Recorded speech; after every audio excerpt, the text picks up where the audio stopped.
El cirujano de campaña miró la gráfica y dejó de contar.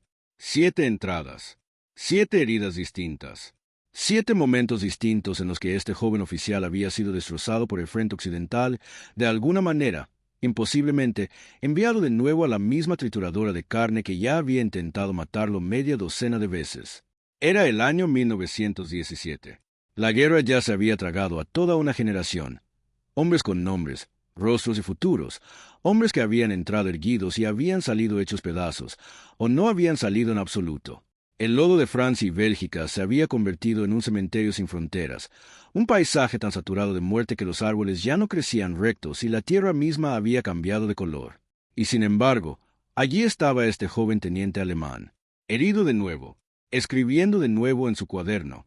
No escribía cartas a casa, no escribía oraciones, no escribía últimas palabras a una madre o a una amada.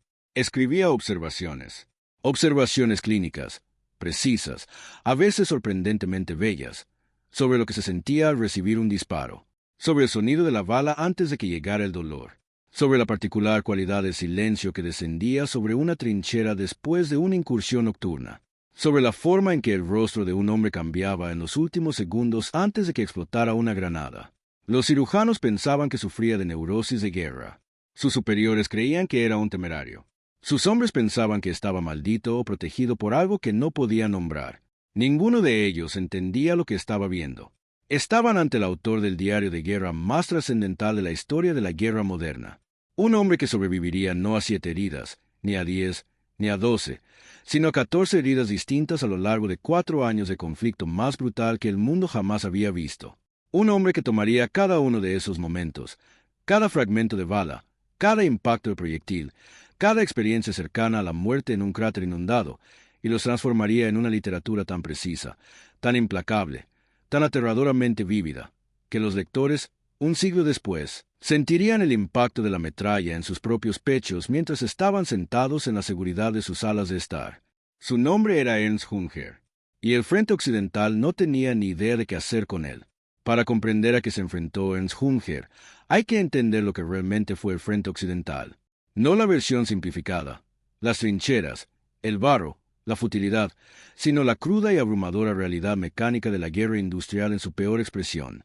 Para 1915, el frente se extendía aproximadamente 700 kilómetros desde la costa belga del Mar del Norte, atravesando el noreste de Francia hasta la frontera suiza. Permaneció prácticamente inmóvil durante meses, a veces años. 2 ejércitos enfrentados se habían atrincherado y comenzaron a atacarse mutuamente con maquinaria pesada a través de una franja de tierra devastada que, en muchos lugares, apenas tenía unos cientos de metros de ancho, pero que ya había cobrado millones de vidas humanas. Las cifras son casi incomprensibles. Tan solo en la batalla del Somme, que comenzó el 1 de julio de 1916, el ejército británico sufrió aproximadamente 57.470 bajas en el primer día de combate. Para cuando la batalla terminó en noviembre de ese mismo año, las bajas totales de todos los bandos ascendían a entre 1 y 1,5 millones de hombres, muertos, heridos, capturados o simplemente desaparecidos en el lodo. Todo esto en una batalla que, en su punto más crítico, desplazó la línea del frente unos 12 kilómetros. 12 kilómetros. 1,5 millones de seres humanos. El método táctico dominante de la época era el asalto premeditado. La artillería bombardeaba una posición enemiga durante horas o días. Luego, la infantería salía de sus trincheras, es decir, literalmente salían de ellas y caminaban, a veces literalmente, a través de terreno abierto hacia las posiciones ametralladoras enemigas. La teoría era que la artillería había destruido la capacidad de resistencia del enemigo. La realidad, repetida tantas veces que se convirtió casi en un ritual, era que el enemigo simplemente se había refugiado en profundos búnkeres, esperaba que terminara el bombardeo, emergía, preparaba sus armas y esperaba que las filas de hombres que caminaban entraran en su alcance. El resultado fue un sistema que consumía seres humanos a un ritmo incomprensible y producía resultados tácticos prácticamente inexistentes. Para 1916, el ejército alemán comenzaba a reconocer que algo tenía que cambiar. No la guerra en sí, ese era un terreno político que ningún oficial de campo podía tocar, sino el método, la forma en que la infantería se movía, luchaba y pensaba en el campo de batalla. La solución que se estaba desarrollando en los círculos militares alemanes era la llamada táctica de las tropas de asalto.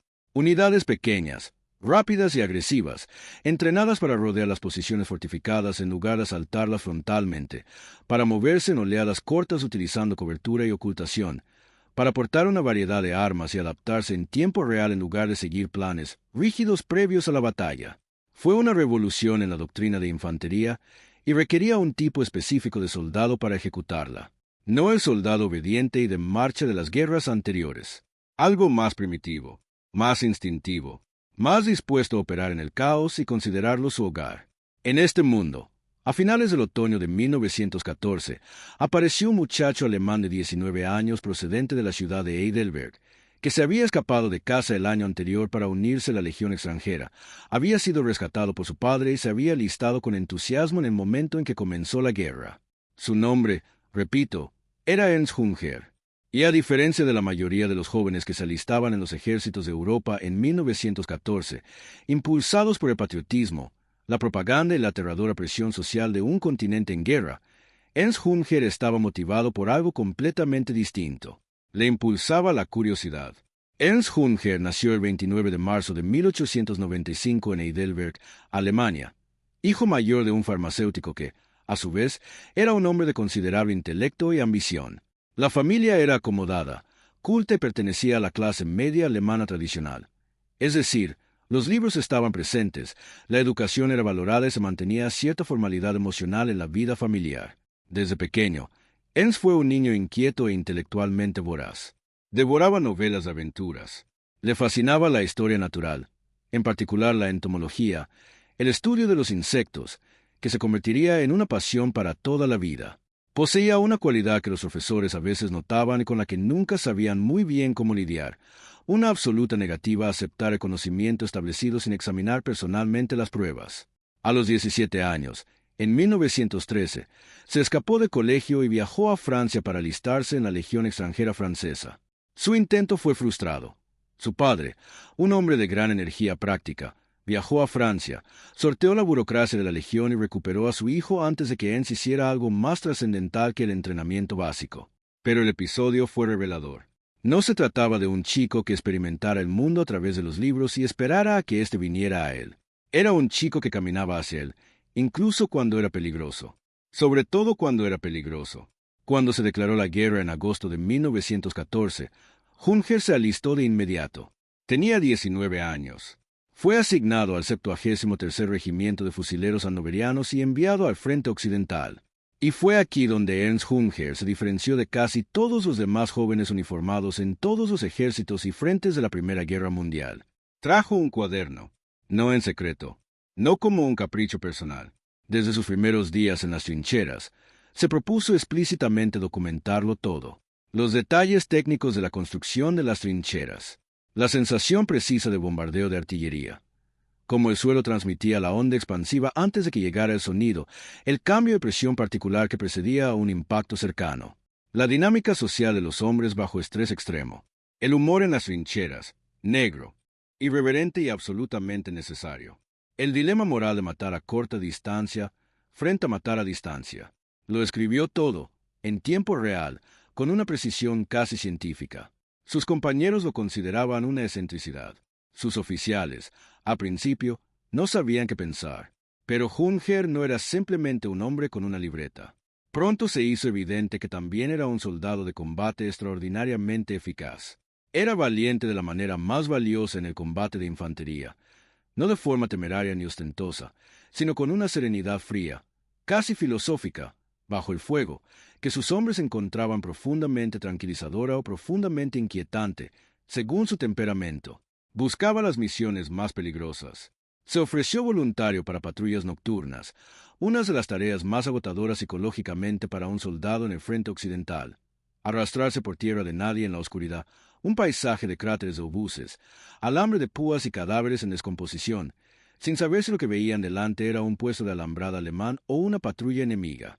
Dirigía incursiones en las trincheras, asaltos nocturnos repentinos y violentos contra posiciones enemigas, diseñados para capturar prisioneros y destruir instalaciones. Según todos los testimonios, se desenvolvía con total naturalidad en su papel. y lo escribió todo. Sus anotaciones en el diario de este periodo poseen una cualidad que lo distingue de casi cualquier otra obra producida durante la Primera Guerra Mundial. Otros grandes escritores de guerra, Siegfried Sassoon, Wilfred Owen, Henry Barbusse, escribieron desde una posición de oposición moral a la guerra. Su obra estaba impulsada por la indignación, por el deseo de comunicar el horror a un mundo civil que no comprendía lo que sucedía en las trincheras. Su guerra era una tragedia que debía ser condenada. La guerra de Jünger fue una experiencia que debía comprenderse. Esta distinción lo convirtió en una figura controvertida en su época y lo ha sido desde entonces. No rehuía describir la violencia, pero tampoco se indignaba ante ella. Describió un asalto a una trinchera con la misma meticulosa atención al detalle con la que describiría un espécimen de insecto inusual. Anotó el sonido específico que hacía una granada al caer al agua. Registró la distancia exacta a la que reconoció por primera vez a un soldado enemigo como un ser humano. No celebraba la violencia, la estudiaba, y ese estudio requería que estuviera presente, cerca de ella, dentro de ella. El frente occidental brindó amplias oportunidades. Su primera herida se produjo en abril de 1915. Tenía 20 años. Un fragmento de obús le alcanzó en el muslo izquierdo durante un bombardeo en una trinchera, una herida relativamente leve para lo que estaba por venir, pero lo suficientemente grave como para que le enviaran a un hospital de campaña durante varias semanas. Regresó al frente tan pronto como el personal médico se lo permitió. En su diario, anotó la herida con detalle, el punto de entrada, la profundidad de penetración, la sensación específica de dolor, el color de la sangre sobre su uniforme. Luego describió la vista desde la ventana del hospital. Así era Jünger, siempre observando, siempre prestando atención a los detalles, siempre mirando hacia afuera, incluso cuando habría sido más cómodo mirar hacia adentro. Fue herido de nuevo en agosto de 1915. Recibió un disparo en la mano izquierda durante un asalto. La bala entró entre el dedo medio y el anular y salió por la palma, rozando los tendones primarios por aproximadamente 3 milímetros, según le explicó un cirujano posteriormente. Escribió sobre el sonido que produjo la bala. Escribió sobre la peculiar desconexión entre el hecho visual de mirar su mano y la aparición tardía del dolor. Escribió sobre haber terminado el asalto antes de aceptar tratamiento. Luego regresó al frente. Para 1916, Jünger había ascendido al rango de teniente y se estaba convirtiendo en el tipo de oficial que la doctrina de las tropas de asalto alemanas necesitaba. Era físicamente intrépido, intelectualmente adaptable, capaz de tomar decisiones rápidas bajo fuego y poseía una habilidad casi sobrenatural para interpretar el terreno. Observar un paisaje, comprender de inmediato cómo usarlo, cómo atravesarlo, dónde encontrar cobertura y dónde no. Sus hombres confiaban en él, no porque los mantuviera a salvo, el frente occidental lo hacía imposible, sino porque nunca parecía dudar sobre qué hacer a continuación. Incluso cuando todo se desmoronaba, Jünger parecía estar prestando mucha atención. Eso les daba seguridad. Fue herido por tercera vez en la batalla del Somme en agosto de 1916. Fragmentos de metralla se le incrustaron en la pierna. Regresó al frente pocas semanas después. Cuarta herida, noviembre de 1916. Disparo de fusil en el brazo derecho. Fractura de cúbito. Regresó al frente tras 2 meses de recuperación, durante los cuales revisó y amplió las entradas de su diario, cotejándolas con mapas, añadiendo anotaciones técnicas y transformando un diario personal en un documento histórico fundamental de extraordinaria profundidad. Quinta herida, un fragmento de granada en la cara durante una incursión nocturna a principios de 1917. El fragmento le cortó la mejilla y el puente de la nariz, dejándole una cicatriz que lo acompañaría durante los 81 años restantes de su vida. Describió el dolor con precisión. Observó la temperatura de la sangre que le corría por la cara.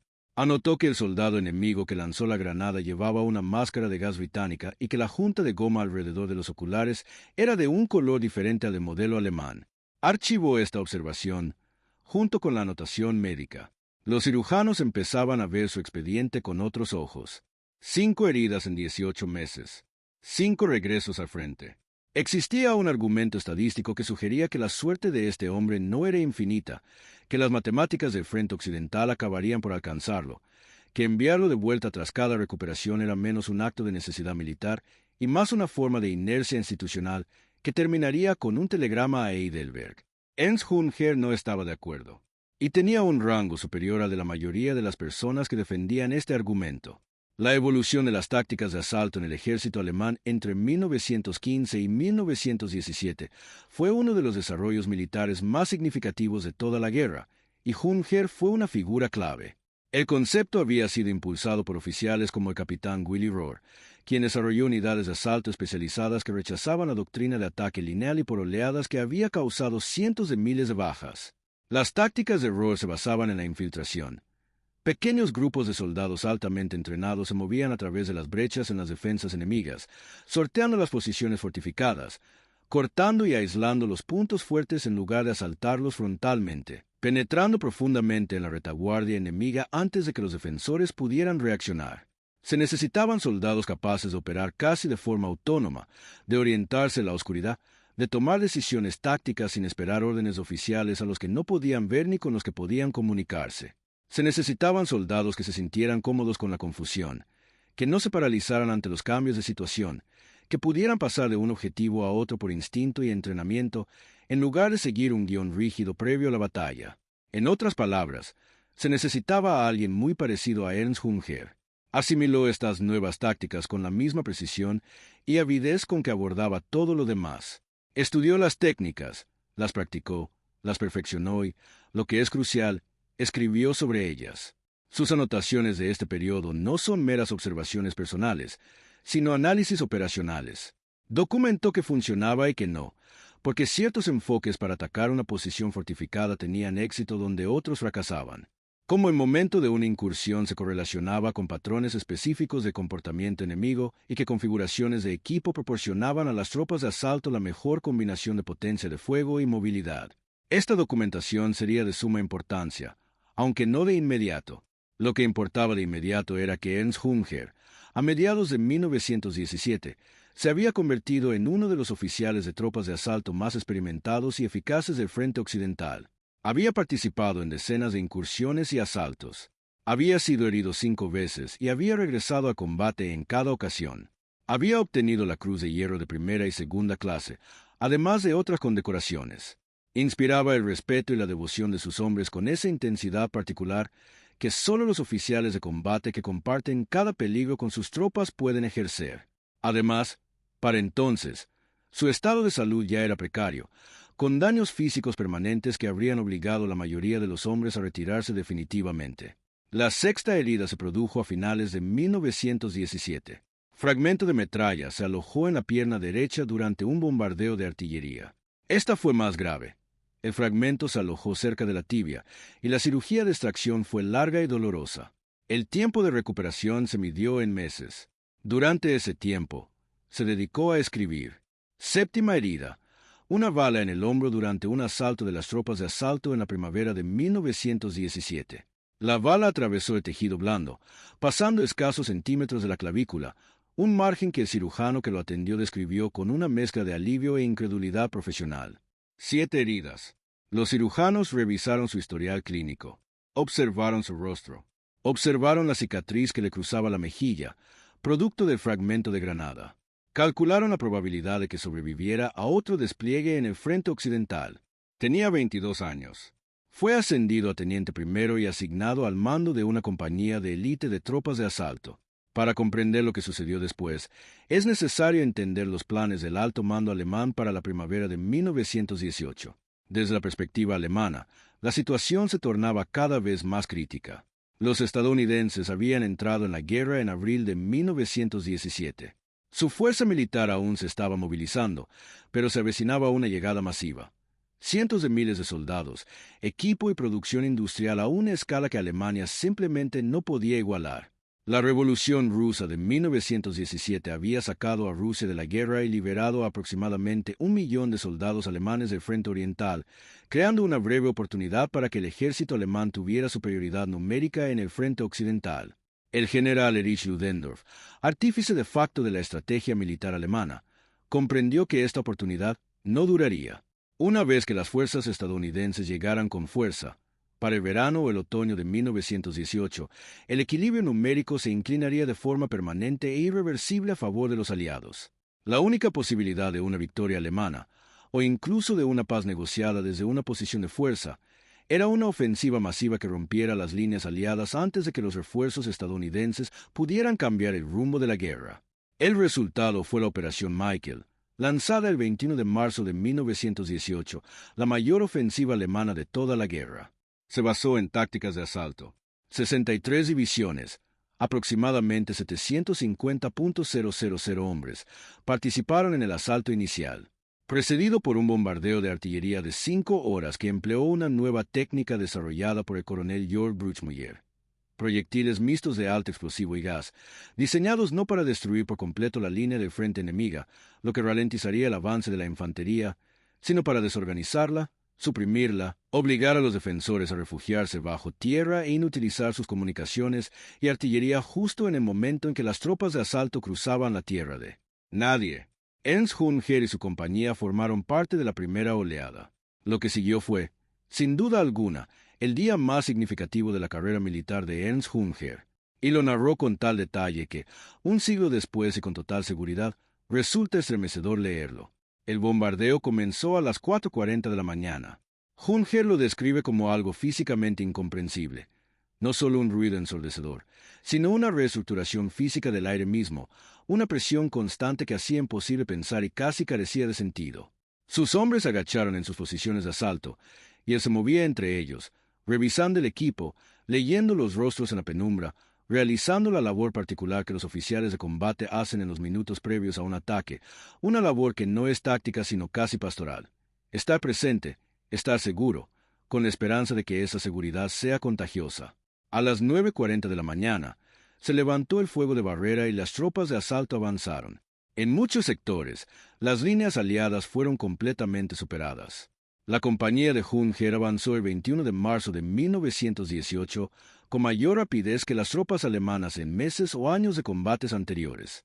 Se movieron a través de las posiciones británicas utilizando las tácticas de infiltración tal como habían sido diseñadas, sorteando nidos de ametralladoras fortificados, abriéndose paso a través de las brechas, cortando las líneas de comunicación y penetrando profundamente en territorio que había estado bajo control británico durante años.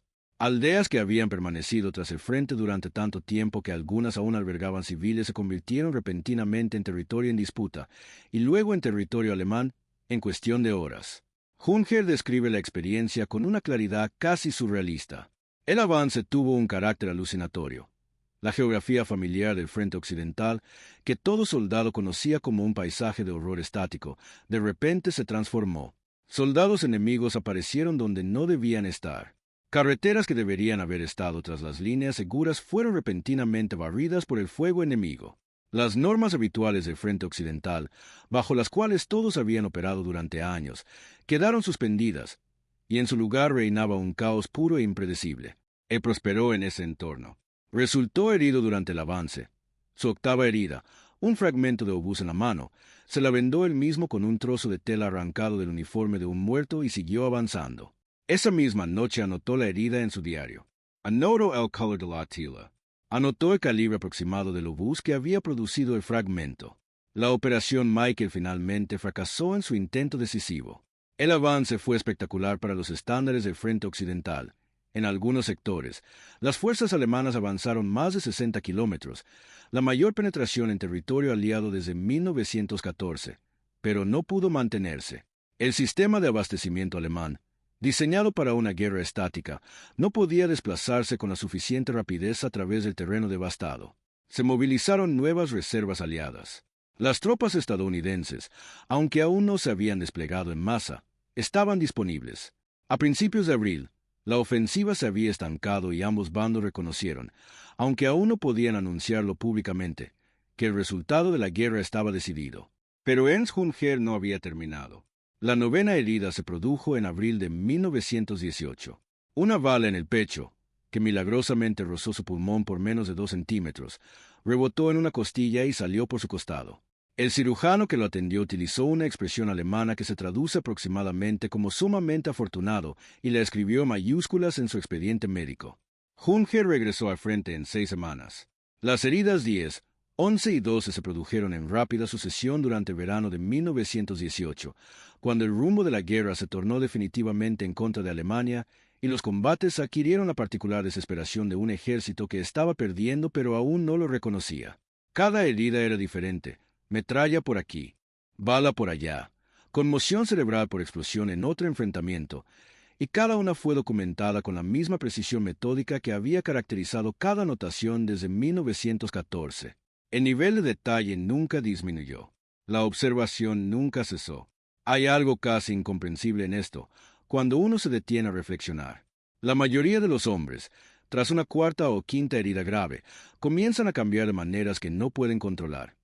Los patrones de sueño se deterioran, los reflejos se vuelven erráticos, la respuesta del cuerpo al estrés comienza a fallar. Esta condición se denominaría más tarde trastorno de estrés postraumático, aunque pasarían otro siglo y varias guerras más para que se codificara esa terminología. En 1918 se la llamaba neurosis de guerra, fatiga de combate o cobardía, según el grado de compasión del observador. Los hombres se quebraron bajo la presión acumulada del frente occidental.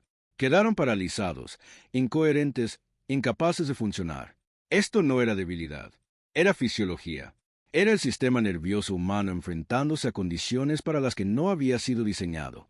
Al parecer, Ernst Junger tenía un sistema nervioso que procesaba la información de forma diferente. No sin dolor, su diario deja claro que no estaba insensible, ni distante, ni disociado. Sentía el miedo, sentía el dolor. Sentía el peso de la pérdida cuando morían hombres bajo su mando, pero parecía transformar estas experiencias en observación, en lugar de paralizarse. Cada herida era un dato. Cada experiencia cercana a la muerte era un capítulo. No estaba trascendiendo el horror de la guerra, sino haciendo algo más extraño, en cierto modo, más difícil. Le prestaba atención. Y entonces llegó el 24 de agosto de 1918. Era domingo. El lugar estaba cerca del pueblo de Braucourt, en el norte de Francia, durante lo que sería, aunque nadie lo sabía aún, uno de los últimos grandes enfrentamientos de la guerra de Ernst Junger. Las líneas alemanas estaban bajo una fuerte presión, tras haber sido repelidas por la ofensiva de los 100 días aliada, que había comenzado a principios de agosto. Junger dirigía a su compañía en una acción defensiva, intentando estabilizar un tramo de la línea que amenazaba con colapsar bajo la presión británica constante. El ataque británico se produjo por oleadas, apoyado por artillería y, cada vez más, de forma aterradora, por tanques.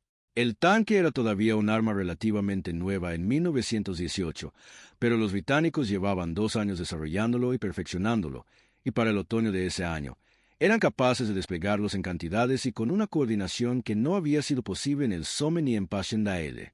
En los combates que siguieron, Ernst Junger recibió varios disparos. 2 heridas de bala, muy cerca una de la otra, ambas en el pecho. En su diario registra con precisión los detalles anatómicos exactos, orificios de entrada, trayectoria estimada, la sensación física específica de cada impacto. Una bala le alcanzó en el pecho y atravesó el tejido blando sin dañar ningún órgano vital. La segunda bala fue más grave, pasando tan cerca de su pulmón derecho que el cirujano que lo atendió esa noche le dijo a Junger con absoluta seriedad que tendría que irse a casa. Junger recibió la noticia con ecuanimidad. Anotó las palabras exactas del cirujano. Luego, describió la tienda de campaña donde lo atendían, la calidad de la luz que se filtraba a través de la lona y el sonido de la artillería lejana. Esta era la herida número 13. La 14ª herida, la última de la guerra, la última de su carrera como soldado de combate, llegó varias semanas después. Una herida de metralla relativamente leve en la mano que no requirió cirugía ni dejó secuelas. Resulta casi decepcionante en comparación con lo sucedido anteriormente. 14 heridas. 4 años. Todo el frente occidental desde el otoño de 1914 hasta el otoño de 1918. Estuvo presente durante casi todo el proceso. El 22 de septiembre de 1918, aproximadamente 7 semanas antes del armisticio, Ernst Junger recibió la Pour le Mérite, la Cruz Azul, como se la conocía comúnmente, la máxima condecoración militar que el Reino de Prusia podía otorgar.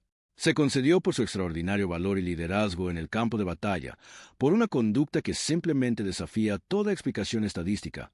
Liderar desde el frente, sobrevivir cuando la supervivencia no era racionalmente posible y continuar avanzando cuando la retirada era la única opción sensata. Tenía 23 años. Fue uno de los condecorados más jóvenes con la Pour le Mérite en toda la guerra. La recibió mientras aún se recuperaba de su 13ª herida.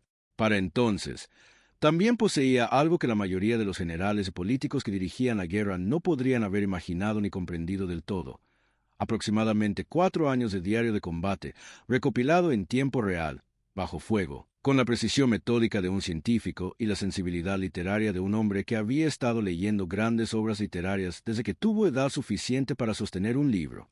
Lo había documentado todo: las técnicas de construcción de trincheras, las rutas de patrulla, los patrones de artillería, la dinámica psicológica específica de los hombres bajo fuego sostenido, la evolución táctica desde el asalto lineal hasta la infiltración de tropas de asalto, la experiencia de recibir 14 disparos y regresar 14 veces, cada vez con nuevas observaciones.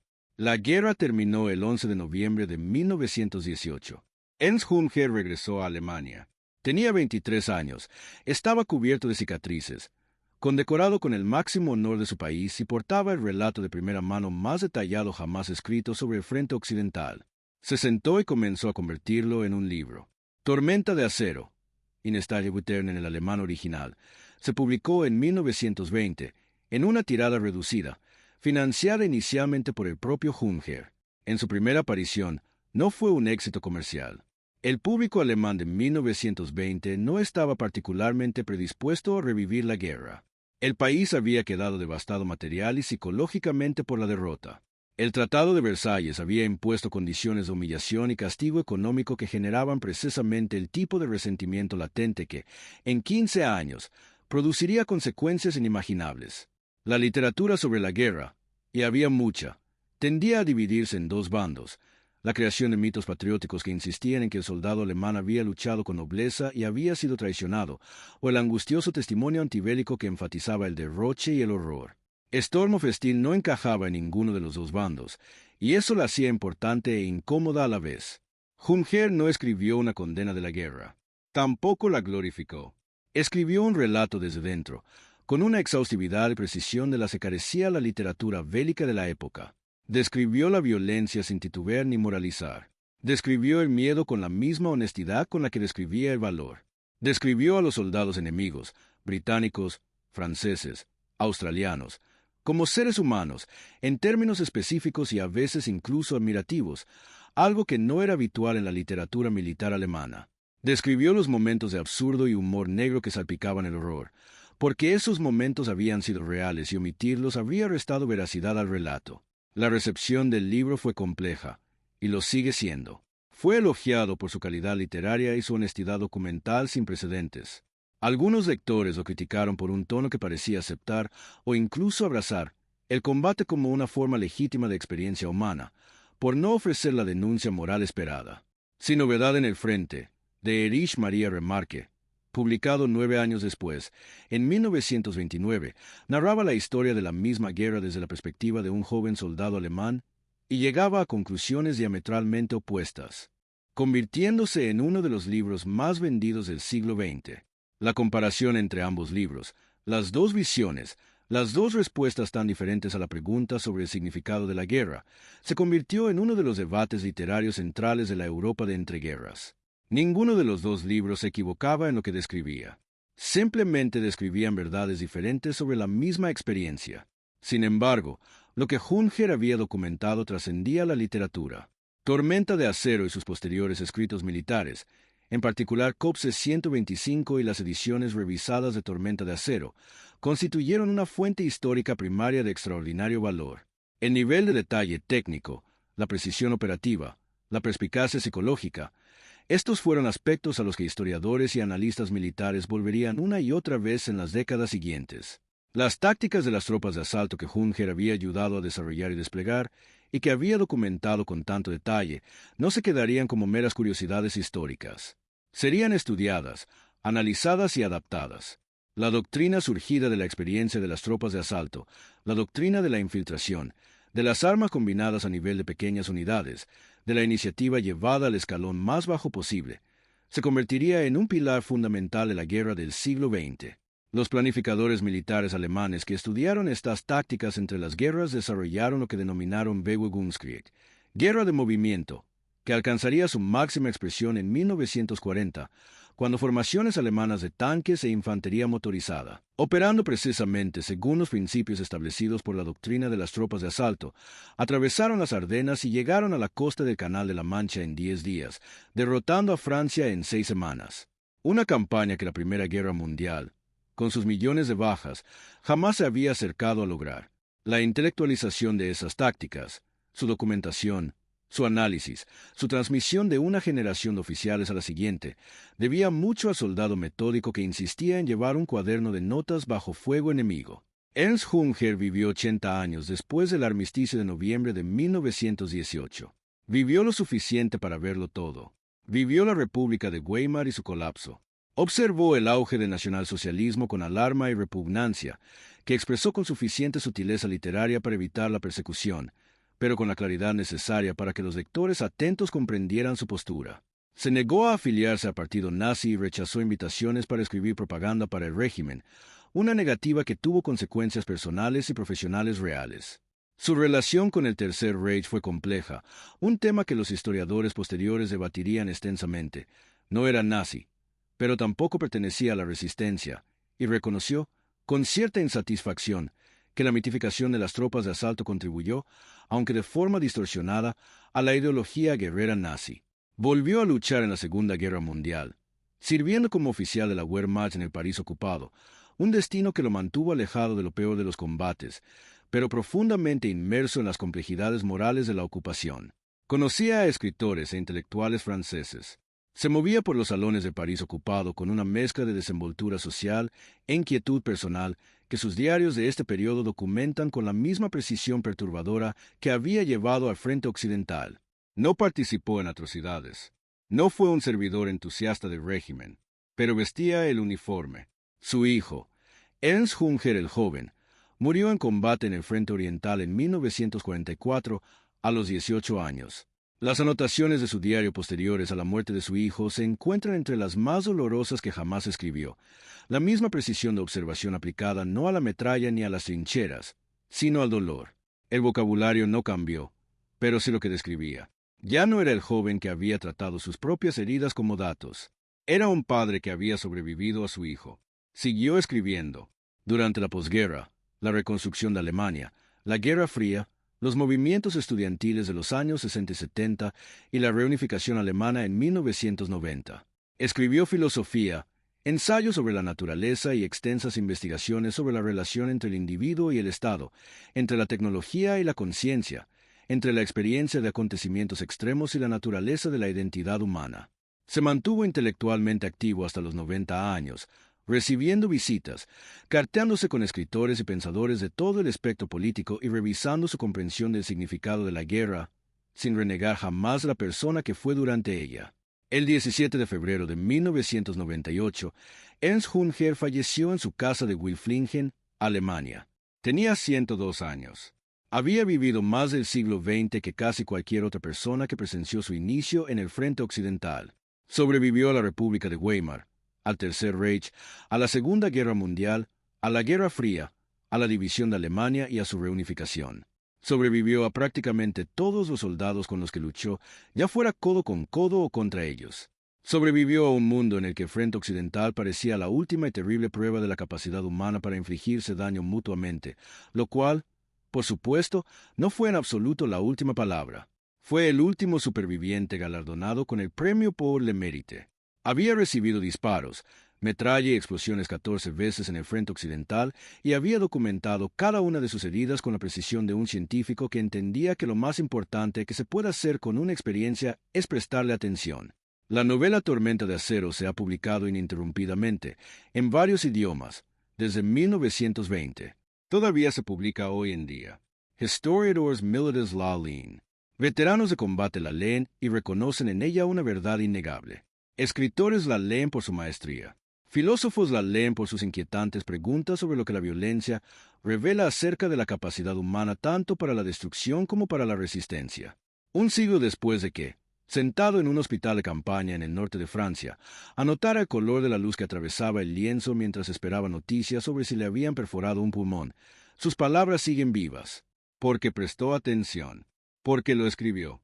Porque incluso cuando el Frente Occidental, esa inmensa máquina mecánica de aniquilación humana, intentó 14 veces impedirle terminar su frase, él mantuvo firme su agarre sobre la pluma. Hay algo en ello que trasciende la historia militar, la doctrina táctica, el legado literario y la compleja política. Hay algo en el acto concreto de un joven, en un matadero industrializado, que insiste en que lo que sucede a su alrededor merece ser comprendido, no solo sobrevivir, no solo soportarlo, sino comprenderlo, algo que revela algo más fundamental sobre potenciar la conciencia humana en su máxima expresión. El Frente Occidental intentó reducirlo a una simple estadística de bajas. Él se negó. En cambio, se convirtió en testigo. Y los testigos perduran más que las guerras. Si has llegado hasta aquí, es porque algo en esta historia te ha enganchado, y eso importa más de lo que crees. Ernst Jünger jamás buscó compasión. Jamás realizó actos heroicos. Simplemente se negó a vivir sin comprender, y mantuvo viva esa negativa a pesar de 14 heridas y 4 años de la peor guerra de la historia moderna hasta ese momento. Hay algo en ello, algo sobre la atención plena, sobre la negativa a que el caos sea la última palabra, que sigue vigente mucho después de que las trincheras hayan sido absorbidas por los campos del norte de Francia. Si esta historia te conmovió, te hizo reflexionar o te hizo ver este periodo histórico desde otra perspectiva, por favor, dale me gusta a este video. De verdad ayuda a que más gente descubra historias como esta, y estas historias merecen ser conocidas. Y si eres nuevo por aquí, suscríbete a Historia de Batalla TV. Este canal existe precisamente para este tipo de historia. Las historias reales, los personajes complejos, los momentos que se pierden entre las narrativas oficiales y los resúmenes de los libros de texto. Suscríbete para no perderte lo que viene. Queremos saber tu opinión en los comentarios. Ernst Jünger es una de las figuras más controvertidas de la historia militar del siglo XX, celebrado por su valentía y sus escritos, criticado por su relación con la violencia y la ideología que le siguió. ¿Cuál es tu postura sobre él? ¿Es posible separar al escritor del soldado, al soldado de la época? Cuéntanos abajo. Leemos todos los comentarios. La próxima vez nos adentraremos en una historia que ha sido casi completamente sepultada por la historia oficial de la Segunda Guerra Mundial. Una unidad tan secreta que ni siquiera sus familias sabían lo que hacían, operando tras las líneas enemigas en una misión que debería haber sido imposible y que, técnicamente, lo fue. No se la querrán perder. Gracias por ver este video. Gracias por interesarte por la historia. Y gracias por formar parte de esta comunidad. Cada comentario, cada me gusta, cada nuevo suscriptor es una persona que cree que vale la pena comprender el pasado. Esa creencia importa. Siempre ha sido así.